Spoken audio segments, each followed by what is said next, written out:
this evening, we're talking about the next decade. We're talking about India and the United States, the decade ahead, a topic which means a lot to us. I'm amused. I'm going back to a alma mater reunion this coming weekend, and it was there that I heard Chester Bowles give an address on American India. And now, there are very few of you in this room old enough to remember that, but Bowles, in any case, was our ambassador then, and I recall it pretty well, and he was very enthusiastic about India. He really liked India, and of course underlined the fact that it's the world's largest democracy, a nation with which we have much in common. Now, the years that followed that weren't exactly what he had predicted. There were some times when American policy and India's policy did not coincide during the Cold War and during the non-alignment movement. However, now is now.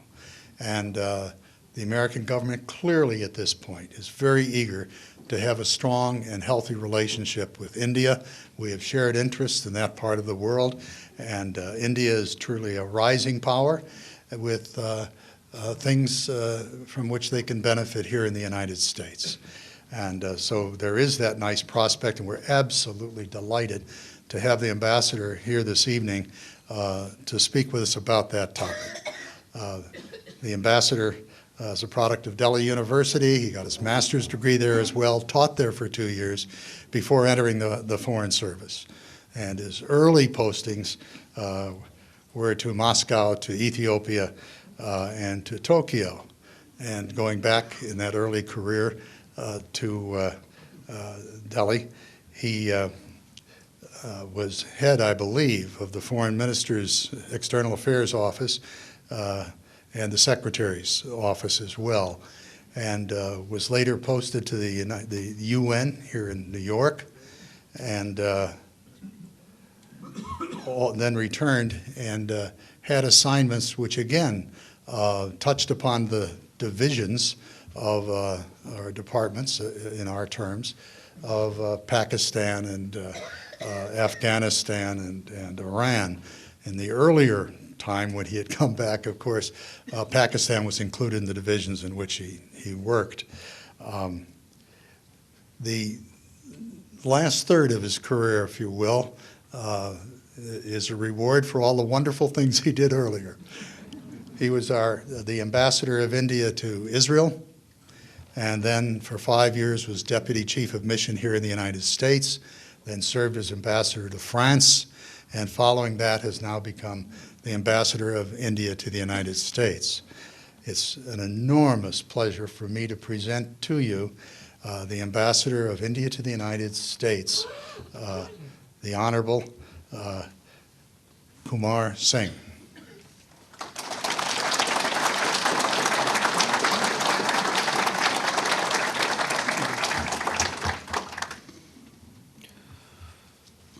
Well, thank you for that very, very generous introduction. I'm delighted to be back in Baltimore in this wonderful setting. And I must share with you that in my earlier incarnation here as the number 2, the Deputy Chief of Mission at the Embassy, when I had the privilege to serve in Washington for about 4.5 years, I did visit Baltimore and the harbor very often. Enjoyed the walk, the restaurants. Unfortunately, in the last 1 year that I've been back as ambassador, this is the first time that I am here. So thank you for bringing me back. And I see many familiar faces in the audience, friends, people I've worked with when I was here in another capacity. Looking at the India-U.S. relationship, people often wonder how to describe this relationship. Because in the U.S., there is a desire to put things in neat constructs. So where do you place this relationship? And I think one of the challenges people have now is that there is no neat construct in which to place the India-U.S. relationship. So it is, in a way, sui generis. It has to be described and understood on its own. And the reason for that is that U.S., of course, sees itself as an exceptional country. In India, we also see ourselves as an exceptional country. And clearly, each country will take its decisions in its own national interest. And in India, as we build this new relationship with the United States, there's a tremendous demand from the people, and we are a democracy. So we need to respond to the expressed preferences of the people. So there's a tremendous demand from the people that even as we build this relationship, we must assert and assure the strategic autonomy of our decision making so that we take our decisions in our own interests. So in that framework, how do we define this relationship? President Obama, he has visited India twice in his tenure. He is the only US president ever to have visited India twice.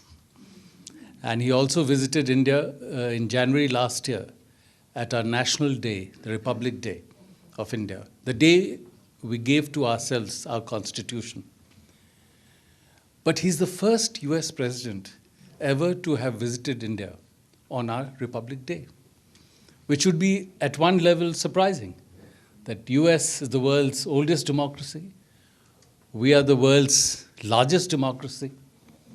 How is it that a US president has never been to India before that to celebrate the day when India gave to itself its constitution after it became independent? And I think it was a reflection of the challenges we had in our relationship in the earlier phase.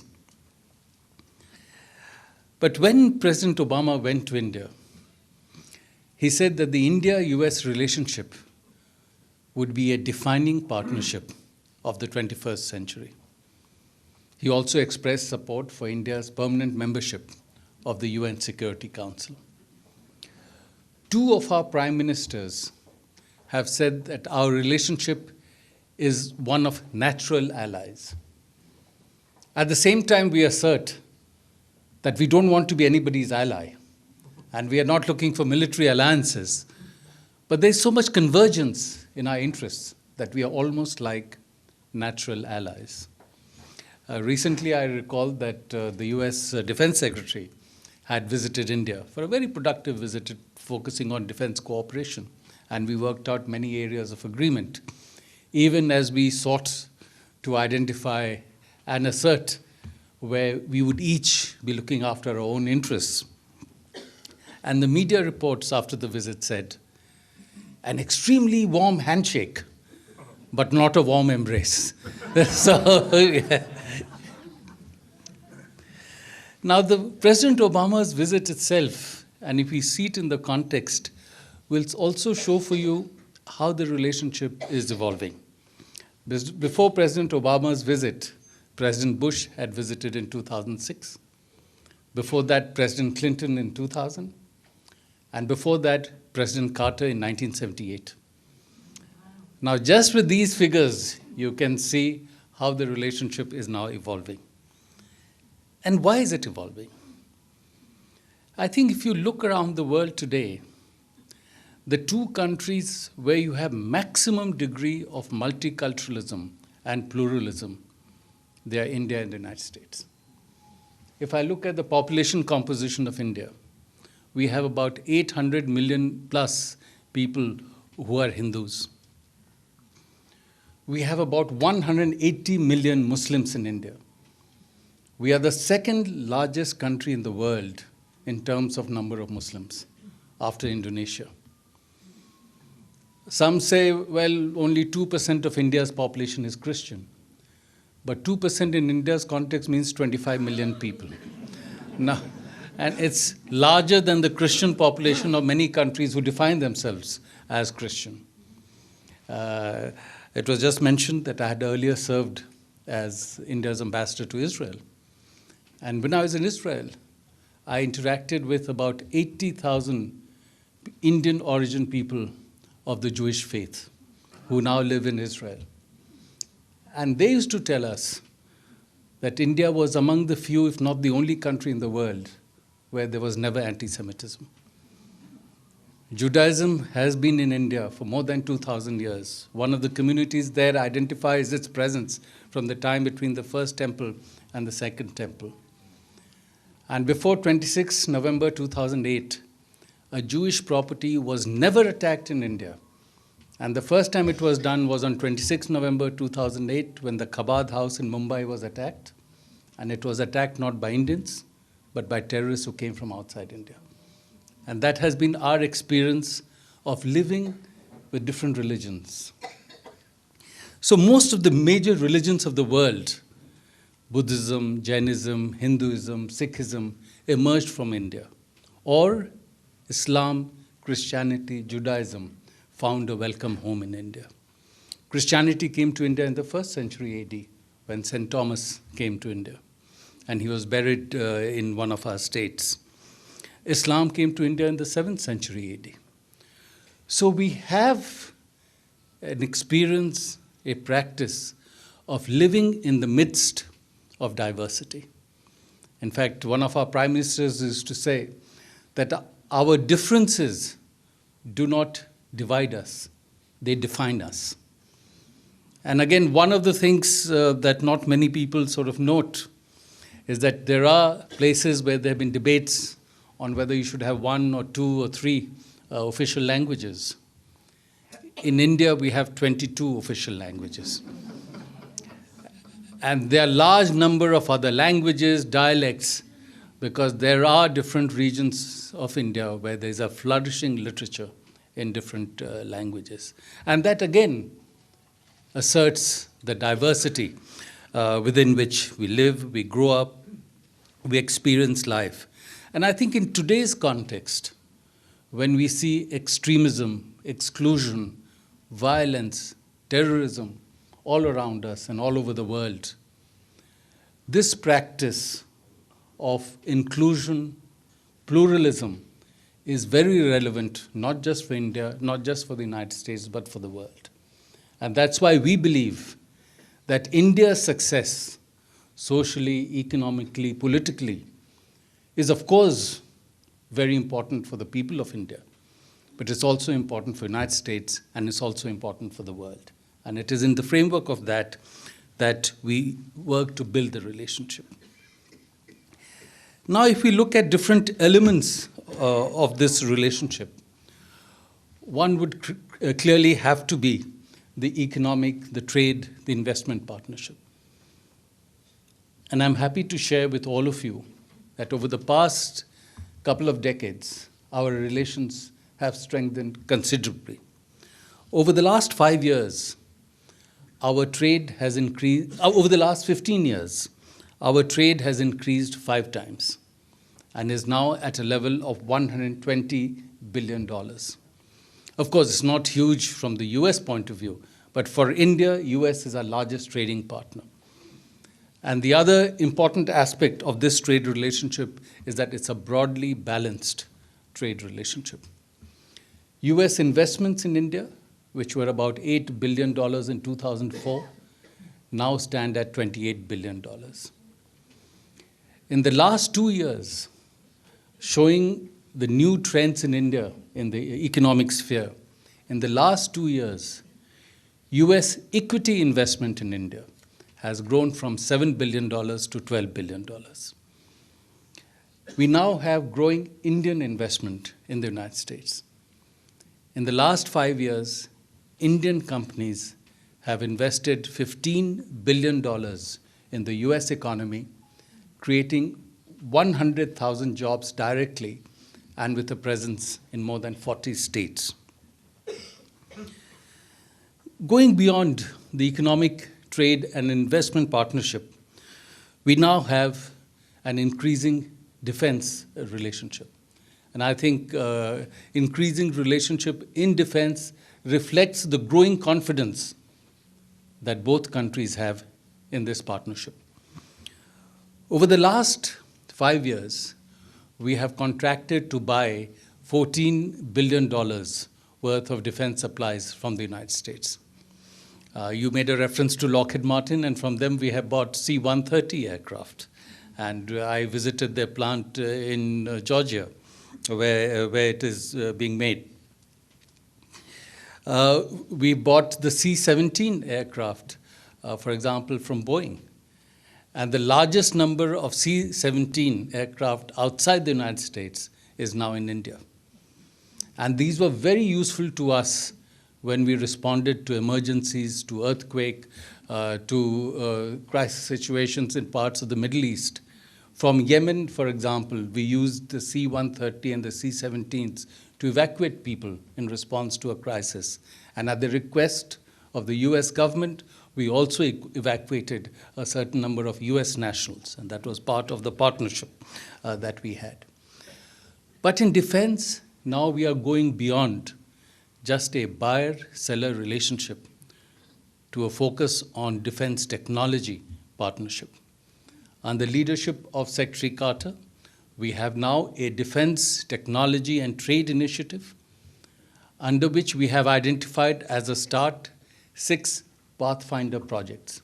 2 of those projects that we are now working on, if we are able to advance that, it will transform the relationship significantly.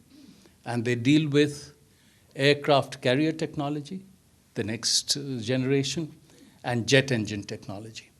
And these are the areas where US and Indian entities will work together to develop new technology which would also be relevant for India. And this is a process that we have now embarked upon.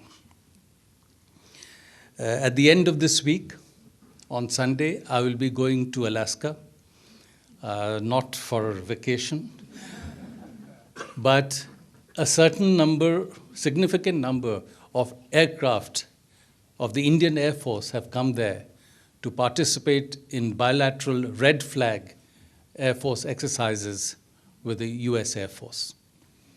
In July, I'll be going to Hawaii because our ships will be coming to participate in military exercise as part of the Pacific Command's RIMPAC series of exercises. And US ships were in India in February when we had the International Fleet Review. About a month ago, I was in Seattle because our special forces were doing exercise together. Today, India does more bilateral military exercises with the United States than with any country in the world. And the US does more bilateral military exercises with India than with any country outside NATO. And again, this is a reflection of the trends in our relationship. Another area which is not always noticed, but I believe gives a firm foundation to any partnership, is the people-to-people dimension. Today, we have about 3.5 million people of Indian origin in the United States. If you look at some of the figures within that, the impact is even more meaningful. There are 110,000 Indian origin doctors in the United States serving in remote parts of this country. 1 out of 7 patients today is seen by an Indian doctor. 40% of all hotel rooms in the United States are now owned and managed by Indian Americans.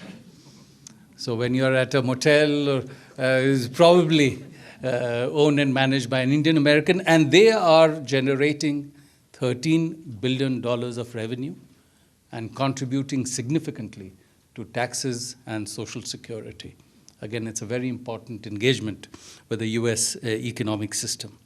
And another interesting figure, we have today about 130,000 Indian students, not Indian origin students, but Indian students who come from India specifically for that purpose in US universities. And for them, we are paying $4.5 billion annually, just as tuition fees. Now, this is not a figment of my imagination. You multiply 130,000 by about 40,000, which is the average fees in a US educational institution, and see the figure you reach. It's $4.5 billion. And that's what's also reflected in the trade statistics between the two countries in services as payment on education. And of course, there's more expenditure because of their food, their stay here. But it's our engagement and investment in the US education system. Of course, we also benefit from that. So with all this going ahead, what will be the new areas for partnership between our two countries? And I believe we will have significant opportunity in new technology.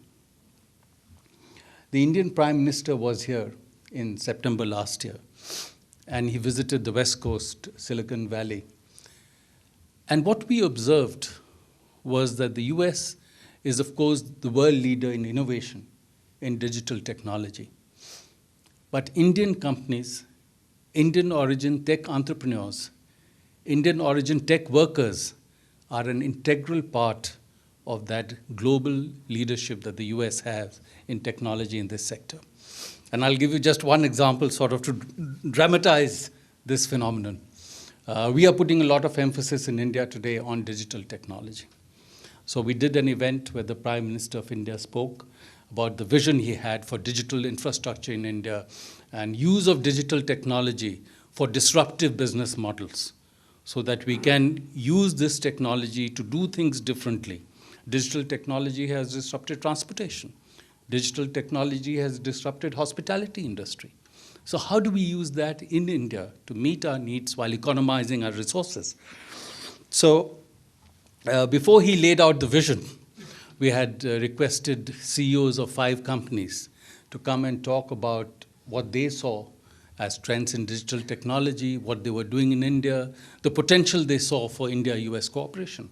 And these were the CEOs of Cisco, Qualcomm, Microsoft, Google, and Adobe. And now I'll name them for you.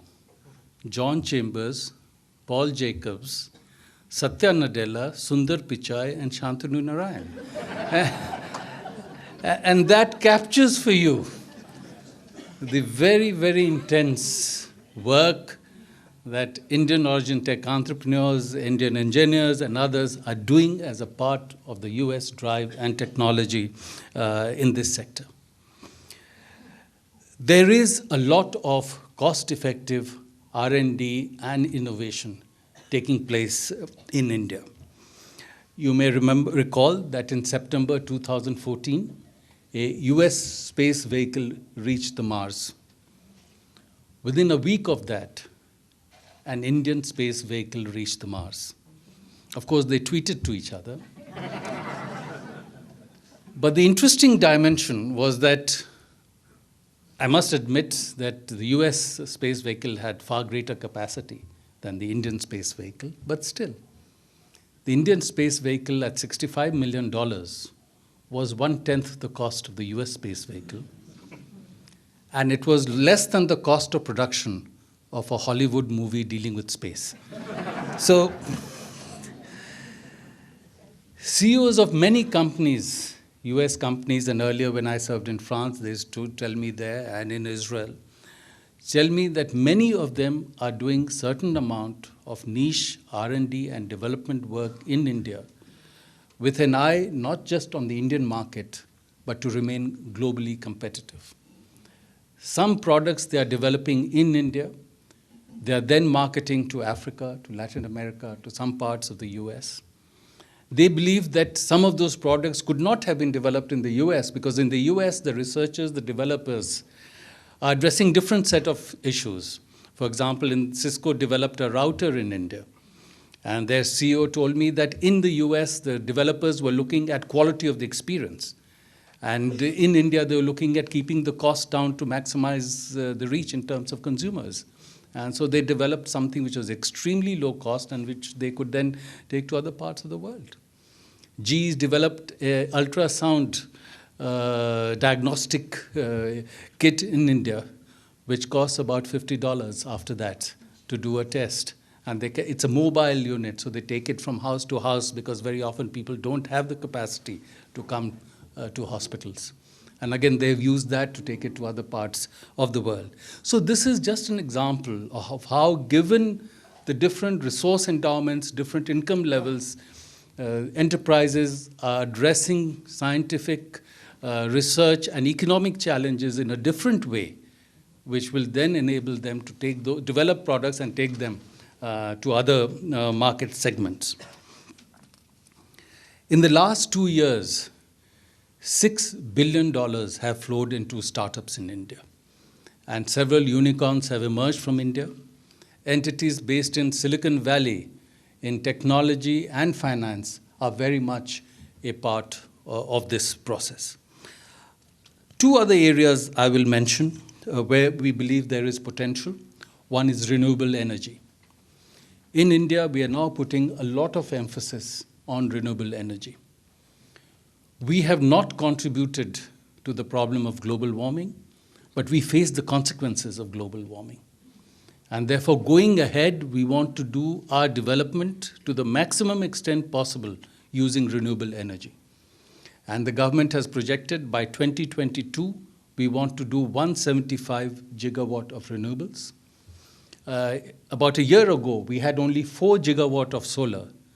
Last year, we added another 4. And this year, the expectation is that we will add 6 gigawatt of solar and then build further on that capacity. Another area where the US entities are participating very effectively is in development of smart cities. You know about the population of India. In India, one of the problems is when we talk of numbers, we're looking at big numbers. So the population of India is 1.2 billion.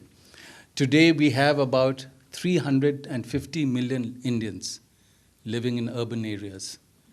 The projection is that in about 10 years, more than 600 million Indians will be living in urban areas. So you can imagine the amount we have to invest in urban infrastructure.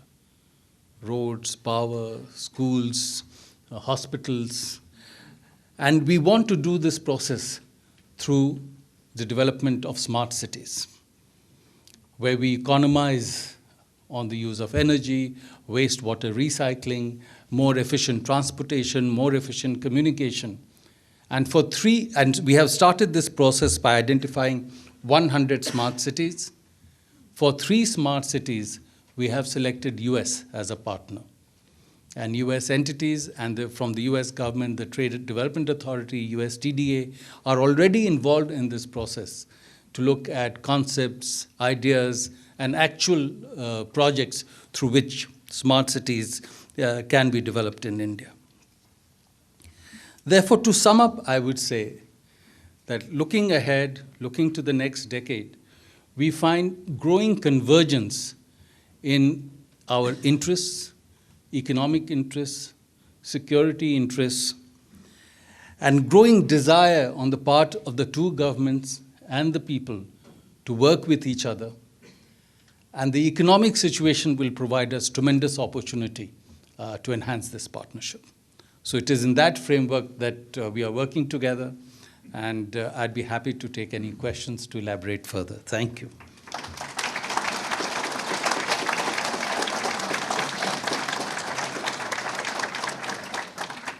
Well, thank you very much for your overview. The floor is open for questions. Mr. Shore. The question for Mr. Shore is, what would you do to help your own country and Pakistan reach a permanent settlement? I thought the question was slightly different, but I'll maybe I should repeat I'll the first answer part. both questions. So on Pakistan, of course, I kept the focus on the India-U.S. relationship. And in terms, if I look at India's foreign policy interests, they are now truly global. Our relationship with the U.S., we have a very strong growing relationship with Japan. We have strong relations with countries in Europe. I served in France. And again, France is a very strong partner in civil nuclear cooperation, in space technologies, in defense. And then we have, again, a very important relationship with countries, for example, in the Gulf. Not many people realize that we have interests in virtually every part of the Gulf, in a sense. 70% of our energy requirements come from countries in the Gulf.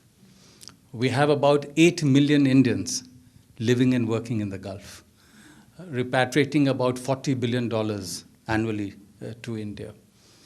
I served in Israel. We have a very, very strong relationship with Israel. Israel is one of our major partners in defense, in technology, in agriculture. And we also have an interesting and important relationship with Iran because, again, not many people realize that the second largest number of Shias in the world after Iran are in India. That's the numbers we deal with. And we are doing a lot of work in Afghanistan. Because I think both United States and India would like stability in Afghanistan. And we have contributed a lot through economic assistance and projects in Afghanistan. And most of our supplies to Afghanistan has to go through Iran because Pakistan does not allow the transit of Indian products. So that's one of the challenges. Now, in terms of talking about Pakistan, I think our broad approach is I have found, and now I have spent several decades in the Indian diplomatic service, I have found that the Indian leaders always want to move in a positive way the relationship with Pakistan. Our priority has always been to work for enhancing the progress and prosperity of the people of India and the people in the surrounding countries. Keeping that in mind, we want to make progress. The problem is that over the past several decades, Pakistan has been using terrorists and non-state actors to do attacks in India. And it is very difficult for us to move in a positive way so long as Pakistan continues to use terrorism directed against India, the Indian people. And so our only sort of message to all our friends has been that there should be no discrimination between one terrorist group or another. We should all work together to eliminate this phenomenon of terrorism completely. And I think that should be the approach that everyone has. And so that's our broad approach on that. Would you comment on your educational system? Yes. Higher education. Thank you. And I think it's a very important question. And it's an area where we've had tremendous achievements and tremendous challenges. In terms of achievements, we have at one level some very, very top quality institutions, be the Indian Institute of Technology, institutes of management, institutes of law. And when I was referring to the 5 CEOs earlier, the 3 Indian origin CEOs that I mentioned are all products of Indian institutes of technology. And they studied there, and of course later they came to the United States. There was a time when large number of people were studying at Indian medical colleges, engineering colleges, and then coming and working in the US. And there was this whole dilemma whether that was the right thing to do. Because we all know about the college fees in the United States. In India, for example, I studied at one of the better liberal arts colleges, and I paid the equivalent of 50 cents per month as tuition fees. And those are products of our Indian Institute of Technology and Medicine paid similar fees. So the whole debate in India was that is the Indian society subsidizing the US? Right. We are educating people at very low cost, and then they're working in the United States. So is that a subsidy we are giving to the people of the United States and the US government? Of course, the argument was that every individual had the right to live and work where they wanted. So that was one challenge we faced related to higher education in India. Now, of course, the situation has changed because many people who are coming from India to study, who are studying in India or coming and studying here for the next degree or working for a while, many of them are going back to India because there is increasing opportunity in India. But although we have some top quality institutions in India, in terms of overall access to higher education, we are not where we would like to be. So today, about 18% of Indians have access to higher education.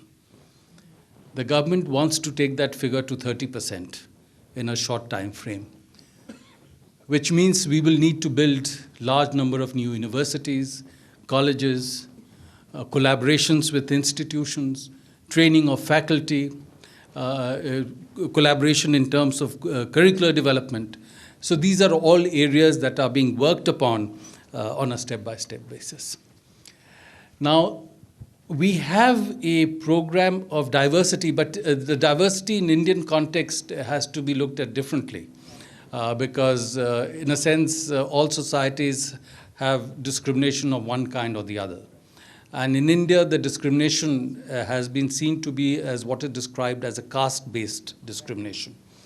Therefore, we have programs of positive, and therefore certain percentage of seats in higher educational institutions and in jobs, government jobs, are reserved for people who are believed to have been discriminated against on the basis of caste or on the basis of certain tribes in India who were sort of not fully integrated into the mainstream in the earlier processes. So we have that, and that continues. It has increased from there to provide similar benefits to other castes who felt that they had faced some discrimination. But in some, there is clearly a strong effort to promote measure of equality and bring in diversity in terms of how you would understand it. Would you comment upon the generic drug industry and how that impacts globally? So as you know, a lot of people have commented very, very positively on the contribution that the Indian generic drug industry is making to affordable healthcare, not just in India, but around the world. And even in the U.S., a significant part of the generic drugs that are available are sourced to Indian companies. And so we believe that this debate between incentivizing innovation and providing affordable healthcare is a debate that societies have to struggle with and find a solution that what works best. And I think through our generic drug industry, we are making a very important contribution. Because you may remember some time back where there was a controversy related to the cost of drugs for AIDS. It was the Indian generic drug industry, they came forward to produce a mixture cocktail that was available at more cost-effective prices. So that's what we are working on. And in India also now more and more innovation is taking place in drugs. But at the moment, our strength is in generics. And US companies recognize that. Many of the US companies are present in India, doing not just innovation, R&D, but also in the generic sector. And again, I found that similarly in Israel and in France. There are two questions. She'd like to know where those smart cities are in the United States, which three you're dealing with. And then secondly, would you comment upon air and water pollution in India? So I think the three smart cities that we are looking at for partnership with the US are Ajmer, which is in the west, Allahabad, which is in central India, and Visakhapatnam, which is in southern and eastern part of India. And so these are the cities that we have identified for initial collaboration. And the population of those cities. Do you remember? I don't remember offhand, but you know the easiest way to find out is to Google it. So maybe. And of course, all the US digital technology companies are present in India in a big way. Google is providing Wi-Fi to 500 railway stations in India. And the second largest number of Facebook users in the world after United States are in India. The largest number of WhatsApp users in the world are in India. And let me just mention two other figures which would be interesting. That when I was serving in Israel, and I used to use a statistic to sort of drive home the point that people should look at the opportunity in India. And I used to say that, look, the population of Israel is 7 million. But in India at that time, we were adding 15 million new mobile phone subscribers every month. So if people are looking at scaling up in an economic sense, engineering sense, clearly a partnership with India would be important. That was for mobile phones. Today, we are having 5 million additional people coming online every month. And that's going to provide a lot of opportunity for companies in the digital technology sector and will be a huge contribution to empowerment of people. And I think the second question was pollution in India. All right. So there again, I must come to your question after you're doing a little digression. So when the British came to India, we were also colonized like you by the British. When the British came to India in the 18th century, India's GDP was 20% of the global GDP. When they left India in 1947, India's GDP was 2% of the global GDP. And the reason was that they prevented the industrialization of India. They wanted British industry to provide goods for the Indian consumer and use raw materials from India for the interest of British industry. So we missed out completely on the Industrial Revolution. Now, since we missed out on the Industrial Revolution, we didn't contribute to the global warming. So that was, and so that's the point that we'd like people to note. And even today, our per capita emissions are less than 2 tons per capita. In China, they're about 8 tons per capita. In the United States, they are 14 tons per capita. But as I said, we still have to deal with the consequences of global warming. And among the problems we are facing is pollution, and not just air, water, and other in some of our cities. And the government, and again, I think one of the important things about India related to democratic functioning that I mentioned is that there's tremendous civic society activism in India.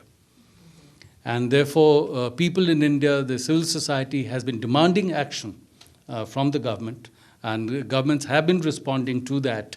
In Delhi, for example, one of the schemes they brought in, and we have to see how well it works, is the odd-even scheme for the running of cars on certain days. So that has been attempted twice, and now we'll see the result of that. We are looking at measures for wastewater recycling. We are looking at measures for more efficient use of fuel, looking at measures for using CNG for vehicles rather than petrol or diesel. So various schemes are being attempted by the government. And another figure that you should keep in mind when looking at India, because it's a very complex, complicated, vibrant society, is that we have today about 300 24/7 news channels in India. So the availability of information is tremendous. The question, I think, is asking for a laundry list of your frictions with China and what you're planning to do about them. So I mentioned to you that there was a time when India's GDP was about 20% of the global GDP. At that time, China's GDP was about 25% of the global GDP. And there was a peaceful cooperative relationship between the two neighboring civilizations. So our leaders believe that we should be able to work in a way that there is a peaceful rise of both India and China. And so that is the attempt and the framework within which we try to build relationship. Of course, we'll deal with the challenges as they arise. And I think today, with the world being connected and brought closer together as it is, I think these kind of challenges are not just among neighbors. I think powers from different parts of the world face the challenge from each other. So all of us will have to deal with these challenges, that as different countries rise, as the relative balance of power in the world shifts, how does each country adapt to that? And we'll all. And I think the art of leadership, statesmanship, politics, diplomacy would be in trying to find a harmonious way to deal with all these challenges. Challenges will inevitably be there, but we have to find a sort of more acceptable way forward to deal with them. How is the caste system evolving? Mm-hmm. So it is evolving in complex ways. At one level, the caste system in India was a form of discrimination. At another level, caste has been used as a way for political mobilization, because what was seen as the lower caste, and it's not correct to use higher caste, lower caste, but let's say that's the nomenclature that is used. But what was seen as the lower caste are far more in numbers. Therefore, in today's democratic structure, when you're looking at votes, you can use your caste identity to mobilize votes for yourself and gain in power. So today, many of the political leaders, chief ministers of our states, are not from what would earlier be seen as the privileged or the higher castes. So at one level, caste has been used certainly for political mobilization and for advancing and for changing the relative power structure. At another level, with increasing urbanization, the caste system will be challenged because it is more oriented towards the older rural patterns of living and working, where you are identified with a certain part of the village, a certain kind of work you did. But when you're living and working in urban areas, those identities break down. And therefore, that would be challenged. So I think over time, I do believe that this method of identification and discrimination would evolve. But at the same time, we must note that all societies have some form of discrimination. So as we move away from this discrimination, some other form of discrimination will emerge, economic or otherwise. So it's a question of how we deal with those challenges.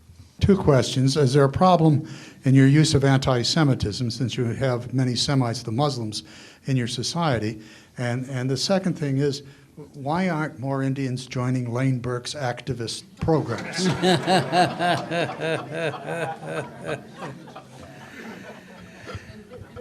So I remember there was a minister at one time in Israel who told me that he had gone to India and he was being interviewed on television. And so he said, and we face anti-Semitism in different parts of the world. And the television interviewer, anchor, asked him, "But sir, what is anti-Semitism?" In Israel, they told me that the Indian origin Jews who moved to Israel didn't know the term anti-Semitism. So what I'm trying to say that this was a term which came from the experience of Europe and elsewhere. And when we use the term, when I use the term today, it is based on as it was described to me in Israel. So let me put it this way. And when I think, so that was the limited context. Second, I think, I don't know why you would say that Muslims in India are Semites, because Muslims in India are of different categories. Muslims are Semites. Why? No. Anyway, let's not get into that debate here. This is not the forum for that. We can discuss that later. But as far as activism is concerned, I would say anytime you need Indians to be active, you have sufficient numbers for anything. Would you care to make a comparison of the electoral stages in India with the stages in the United States? So it is different, but some of our experience I must describe for you, which is not necessarily related to that difference. So one, we don't have primaries in India. We have a parliamentary system, like the British parliamentary system or the Canadian parliamentary system. So the parties select their candidates who they nominate to run in different constituencies. The voting takes place, and those who get the maximum vote in each constituency are elected from there to represent that constituency in parliament. And that's our process. Then the government is formed by the party which has a majority in the parliament. And the prime minister is elected by the party or the coalition that has the majority in parliament. So that's the system on which we work. But one interesting aspect I mentioned for you is that, again, talking about the numbers in India, the size of the Indian electorate today is 830 million. So you take the electorate of United States, electorate of Europe, electorate of Brazil, and electorate of Indonesia. It does not add up to the electorate of India. Last time when we held the elections in May 2014, 70% of the population voted. So about 570 million people voted. We had 1 million polling booths because the requirement is that no Indian should need to walk more than a mile to get to a polling booth, because not everyone can afford a vehicle. In one particular booth in the Gir forest area of Gujarat, we had one booth for one person so that he could exercise his right to vote. When the elections are done in India, like when we did in May 2014, The voting process was spread over about a month. We concentrated the security forces in one part of the country, did the voting there so that nobody could interfere with that process, moved them to another part of the country, carried it out, and then to the third. Once this process was completed, and then the counting began, within a couple of hours, the trends were clear. And by midday, the results were all essentially known. And the reason for that is that the voting in India is, and has been now for several cycles, 100% electronic. Even the remotest parts of the country, everyone uses the electronic voting machine and has done so extremely successfully. So in some ways, some of our electoral practices, management, are among the best in the world. And the Election Commission of India has been recognized and praised by different countries, different commissions, for the extremely effective way in which they've been carrying out this process. How many people speak multiple languages? And then a follow-on, how many do you know? So these are 22 official languages. There are a large number of other languages and dialects, but these are recognized by the Indian Constitution. And again, those who know and use these languages effectively, the number varies. Because, for example, our national language is Hindi, and that would be hundreds of millions who would speak that. Then, for example, Tamil is the language of one part of India, and you could have 70 to 80 million people speaking Tamil. So depending on the different states, you will have different numbers. But these languages are given a certain status within the... And our normal effort is that in schools, people should grow up with what we call the three-language formula. The national language and two other languages. And for example, growing up, I learned English, Hindi, which is our national language, and Sanskrit, which was the sort of seen as the, like Latin in the context of English. And similarly, in different states, people choose different combination of languages.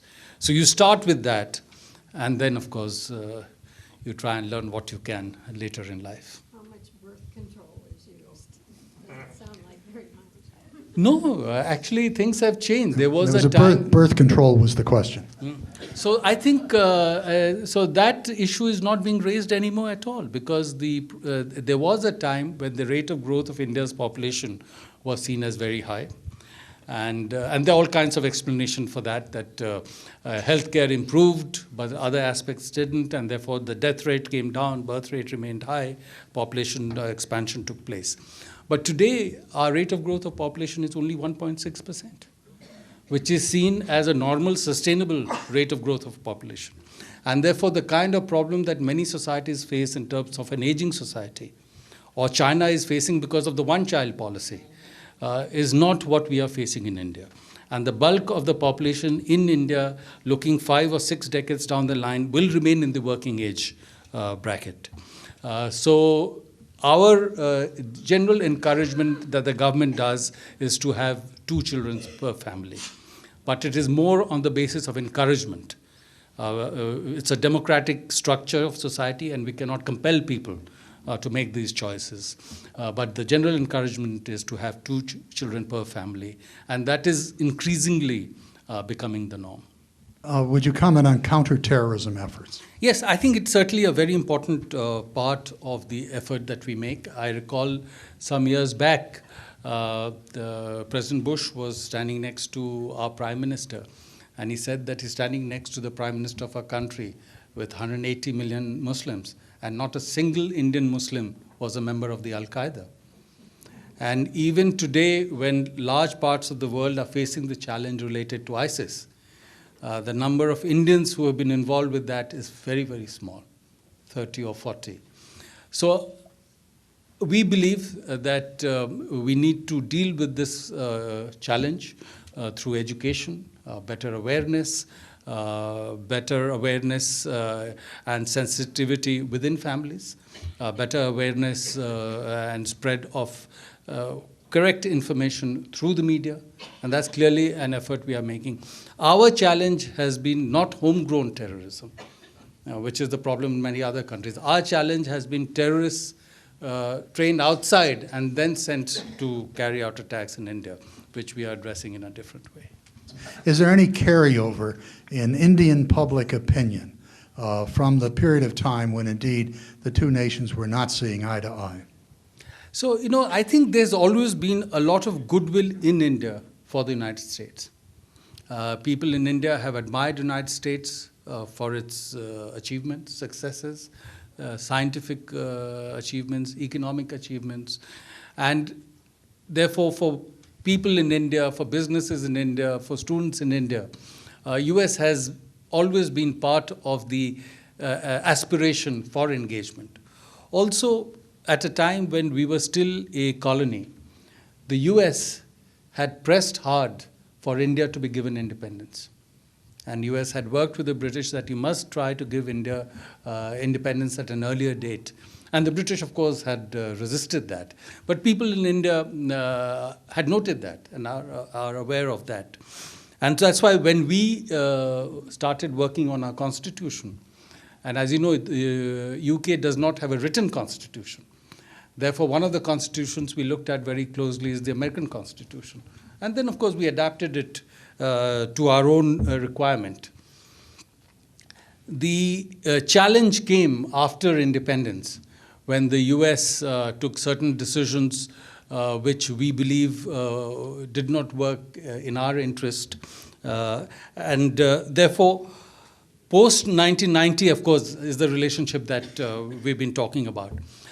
So I think I would say that as the policymakers in India, the leaders in India, look at the situation as it is today.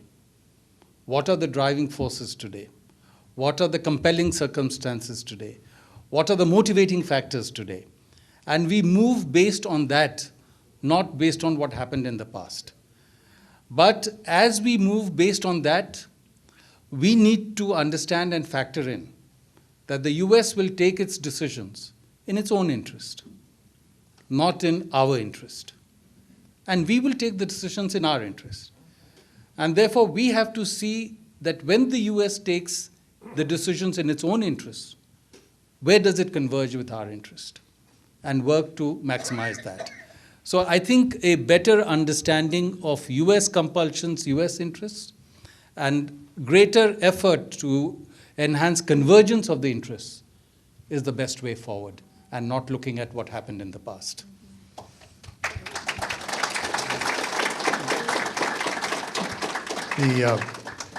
The answer to that question is, I think, a fitting close. Our time has run out on the questions, but it's been an absolutely wonderful evening, charming indeed, as Elaine Burke said, but eloquent and interesting, and the theme that you've concluded with is marvelous. Thank you so much.